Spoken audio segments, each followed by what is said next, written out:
बिस्मिल्लाहिर्रहमानिर्रहीम। अस्सलामुअलैकुम। हमारे चैनल में खुश आमदीद। नाजरीन, आज आपके लिए मैं इंतहाई खौफनाक, सनसनीखेज और दिलचस्प कहानी लेकर आई हूँ। लेकिन कहानी शुरू करने से पहले आपसे गुजारिश है कि अगर आप हमारे चैनल पर नए हैं तो हमारे चैनल को ज़रूर सब्सक्राइब कीजिए ताकि आपको हमारी वीडियोस सबसे पहले मिलें। नाजिश और अंजुम शादी के फ़ौरन बाद अपने तयशुदा प्रोग्राम के मुताबिक हनीमून पर निकल गए थे।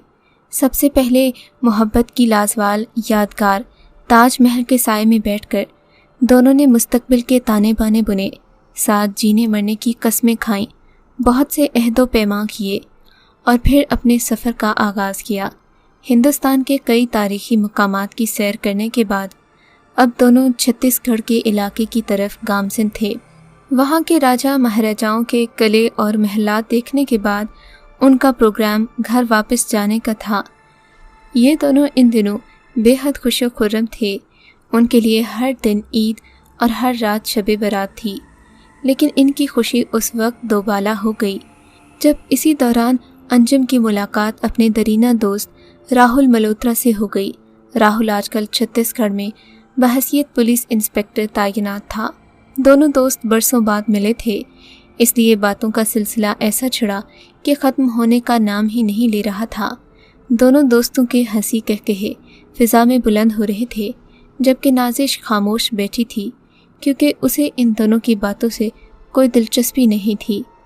राहुल ने उसे माज़रत भी की कि हम दोनों की बातों से आप बहुत बोर हो रही होंगी। इसीलिए अंजुम ने राहुल और उसकी बीवी दोनों की दिलचस्पी के लिए उन्हें एक सच्चा वाक़या सुनाया और इस वाक़े में अंजुम की बीवी नाजिश की दिलचस्पी भी बराबर थी, क्योंकि ये वाक़या है ही ऐसा कि कोई भी सुने पूरा सुने बगैर नहीं रह सकता। सो राहुल मल्होत्रा की कहानी हम उसी की ज़ुबानी आपको सुनाते हैं। ये यहाँ का एक नवाही इलाका है। इतिहास से इसका गहरा ताल्लुक़ है। यहाँ राजा हरबंस राय के महलात मिलों के रकबे पर फैले हुए थे। अब तो यहाँ उनके खंडरात ही रह गए हैं। यहाँ पर हर साल कई हज़ारों की तादाद में सियाह आते हैं, लेकिन पिछले दिनों यहाँ आने वालों में कमी वाक़ई हुई है। दरअसल पिछले चंद महीनों में पै दर पे कई नौजवानों की खून में नहाई हुई लाशें मिली हैं।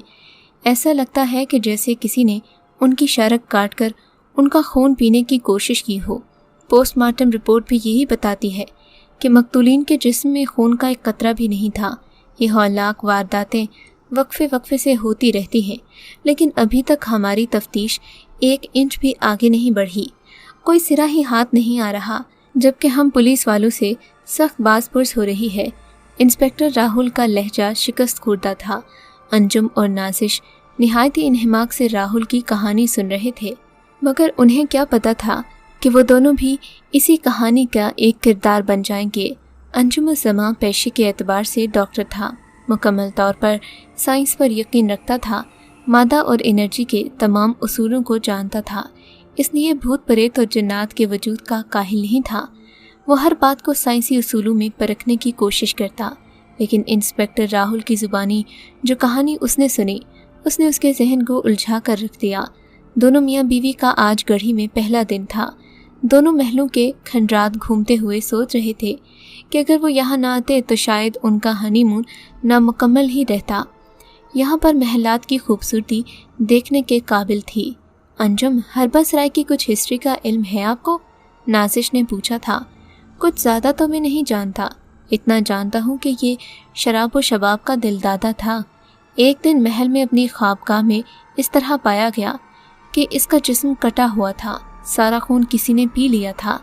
बाद में इसके सारे ख़ानदान की मौत भी ऐसे ही हुई। सिंहासन पर बैठने वाले हर राजकुमार की लाश इस तरह पाई जाती थी कि जिस्म में लहू की एक बूंद न होती। ख़ानदान में खौफ व हरास इतना बढ़ा कि हरबंस राय ख़ानदान ने खुद ही अपनी हुकूमत को तहस नहस कर दिया।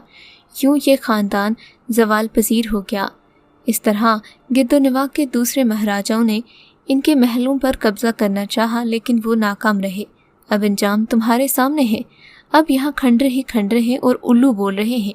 नाजिश ने खफकी भरे लहजे में कहा। अब इस तरह तो ना कहो, यहाँ हम दोनों भी तो हैं और हम ही बोल रहे हैं। अंजुम उसके इस जुमले पर बुरी तरह सटपटा गया और बेसाख्ता हंस पड़ा। घूमते फिरते हुए वो राज महल के वस्ती हिस्से में निकल आए। अचानक चलते चलते नाजिश ने कुछ सोचते हुए पुरख्याल अंदाज में अंजुम से कहा, वैसे डॉक्टर साहिब, मुझे लगता है कि इन सबको कत्ल करने वाला कातिल कोई एक ही है। मोहतरमा, आपकी अकल शायद मुझसे भी मोटी है, अंजुम ने कहा। आपकी थ्योरी पर सोचा जाए तो इस वक्त कातिल की उम्र तकरीबन हज़ारों साल होगी, क्योंकि ऐसे कत्ल तो काफ़ी अरसे से होते आए हैं। आप ज़्यादा दिमाग न लड़ाएं, ये रियासी मामलात हैं, ज़रूर इसके पीछे कोई ना कोई साजिश होगी। यही बातें करते करते दोनों एक जगह आकर ठिठक कर रह गए। उनके सामने चबूतरे पर एक संगी मुजस्मा नस्ब था। मुजस्मा औरत का था। मुजस्मे के गहने, जेवरात, लिबास की सिलवटें, चेहरे के खुदुखाल, हर चीज़ अपने मुंह से बोल रही थी। ऐसा लग रहा था जैसे रक्कासा रक्स करते करते एक लम्हे के लिए रुक सी गई हो।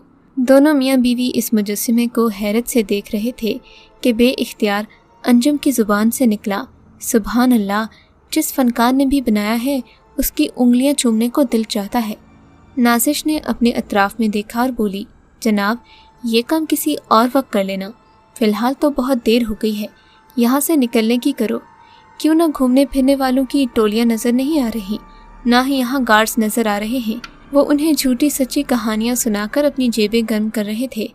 बीवी के कहने पर अंजुम ने भी गिरदो पेश पर नज़र डाली तो एहसास हुआ कि उसकी बीवी दुरुस्त कह रही थी। दोनों बेखबर थके हारे सो रहे थे।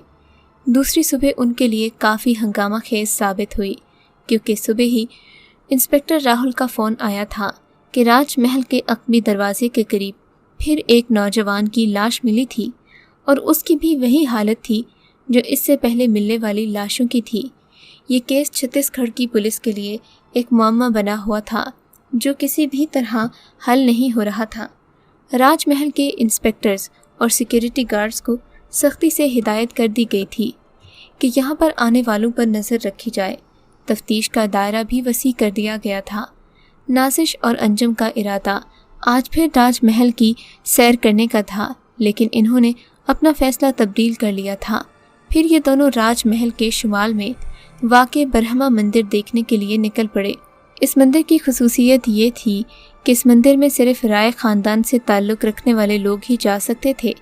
हरबंस राय ने अपनी औलादों के साथ यहाँ पूजा पाठ करके दान पान किया करते थे, लेकिन अब न राजा रहे थे न उनकी नस्ल का कोई फ़र्द। हर चीज़ गवर्नमेंट ने महकमा आसार कदीमा के हवाले कर दी थी, इसलिए किसी किस्म की पूजा होती थी, ना कोई पंडित पांडे था। सारा इलाका स्याहों और रिसर्च स्कॉलर्स की आमाजगाह बना हुआ था, लेकिन फ़िलहाल इन लोगों की आमद भी कम हो गई थी। ब्रह्मा मंदिर में मटर गश्ती करते हुए उन्हें वक्त का पता नहीं चला। इन्हें वो मूर्तियाँ याद आ गईं, लेकिन स्टोर में सबसे ज़्यादा खूबसूरत चीज़ रक्कासा का संगी मुजस्सिमा था, जो इन दोनों मियाँ बीवी के जहनों से चिपक कर रह गया था। रात का धुंधलका फैलने से पहले ही दोनों होटल लौट आए थे। रात के पिछले पहर अपना नाम सुनकर नाजिश गहरी नींद से जाग पड़ी। उसे ऐसा महसूस हुआ जैसे कोई उसका नाम लेकर उसे पुकार रहा हो। मदहोशी किसी कैफियत में उठकर उसने अपने लंबे स्याह बालों को समेटकर जूड़ा बनाया और कमरे का दरवाज़ा खोलकर खड़ी हुई। उसे खुद नहीं पता था कि वो कहाँ जा रही है, क्यों जा रही है। वो हौले हौले कदम उठाती राजमहल की जानिब गामज़िन थी। उसका नाम बाज़गश्त बनकर उसके कानों में गूंज रहा था। अब वो महल के खंडरात में दाखिल हो गई थी। सुबह काज़िब के आसार नमदार हो गए थे। अंजुम ने आंखें खोलकर अपने बराबर वाली बेड पर नज़र डाली तो नाजिश को ना पाकर उसके जहन में पहली बात यही आई कि वो बाथरूम में होगी। लेकिन जब उसने देखा कि कमरे का दरवाज़ा चौपट खुला है तो घबराकर उठ बैठा। थोड़ी ही देर में सारे होटल में हलचल मच गई। मैनेजर और होटल का स्टाफ बुरी तरह खाइफ था। सबके चेहरों पर हवाइयाँ उड़ रही थीं। अंजुम ने इंस्पेक्टर राहुल से कई बार राब्ता कायम करना चाहा, लेकिन उसका फ़ोन खामोश था।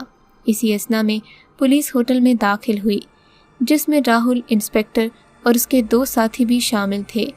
जबकि सारे परेशान हाल खड़े थे और नाजिश हौले हौले कांप रही थी। अंजुम को देखते ही वो उससे लिपट गई और उसके कांधे पर सर रखकर सिसकियां भरने लगी।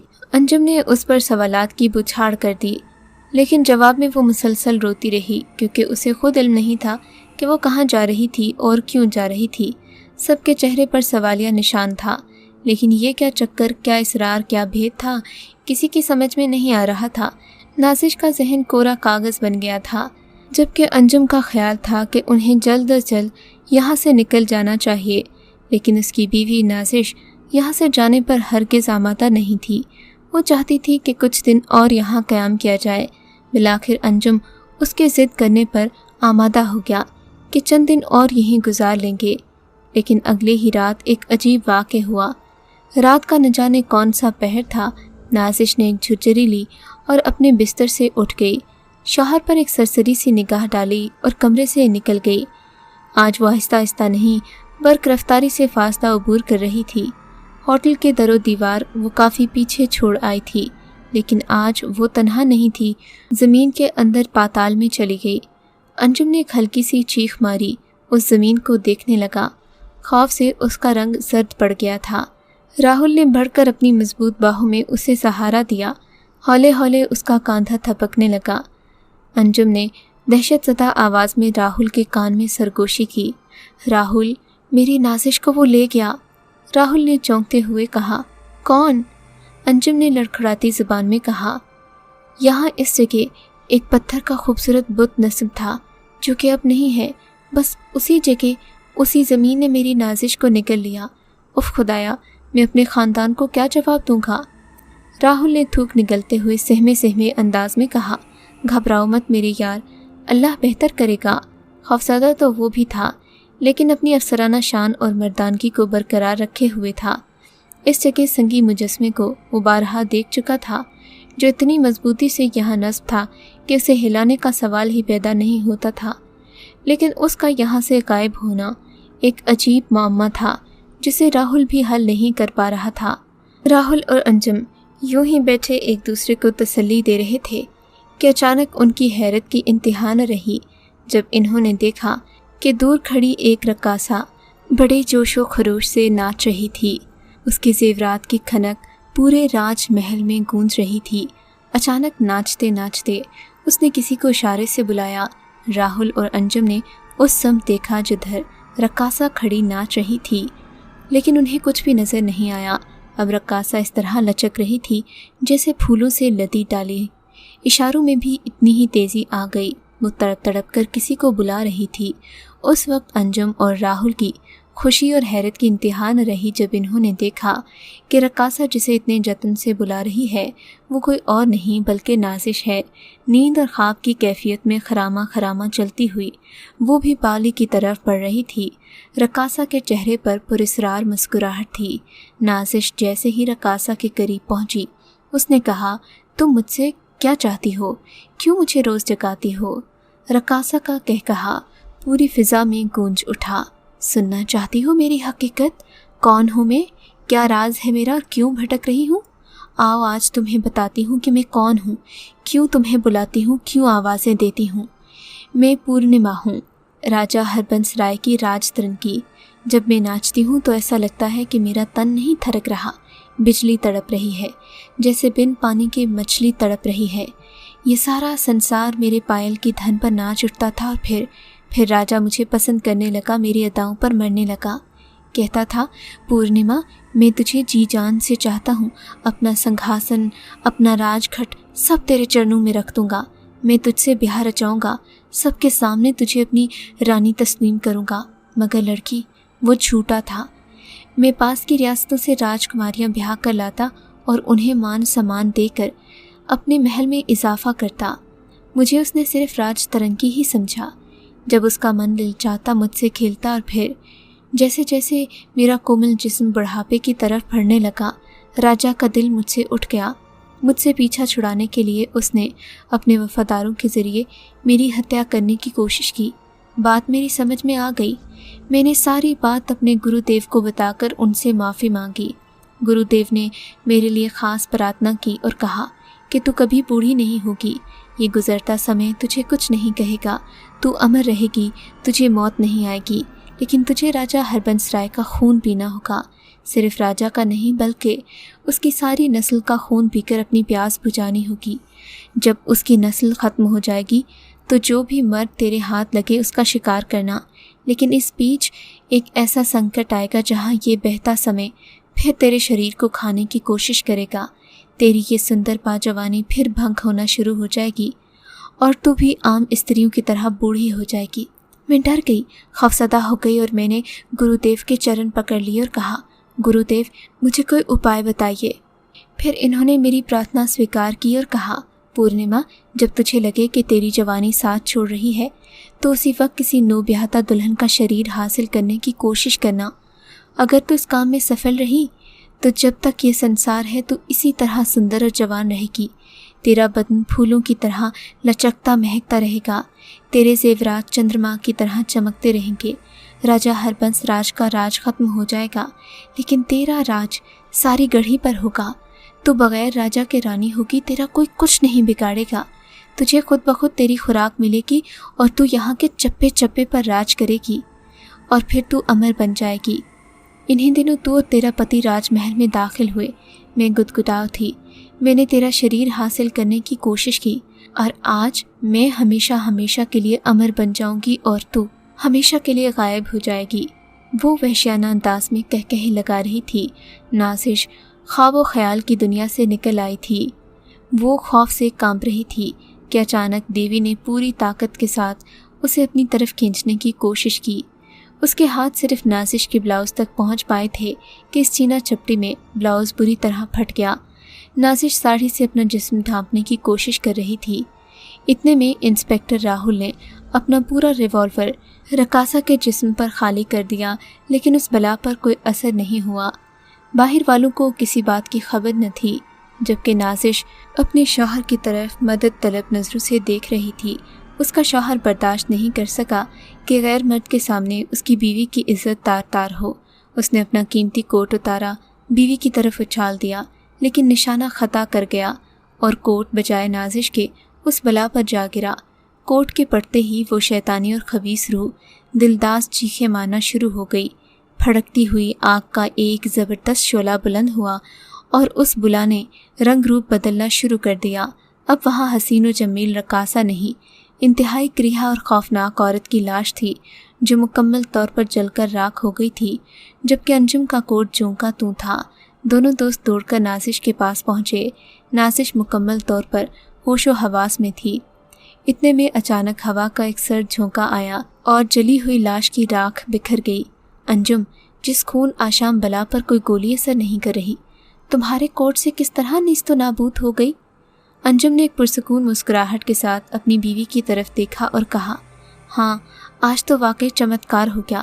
جب ہم دونوں گھر سے نکل رہے تھے تو دادی نے چاندی کا پترا میرے کوٹ کے استر میں رکھ دیا تھا، وہی چیز انہوں نے تمہیں بھی دی تھی، لیکن تم تو وہ مقدس پترا اپنے گھر ہی بھول آئی۔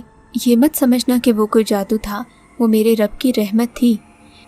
دراصل جو اس زمین اور آسمانوں کا مالک ہے اس کے 99 نام اس پر کندہ ہیں، اور میری دادی نے حفاظت کے خیال سے وہ کوٹ کے استر میں ہی سی دیا تھا۔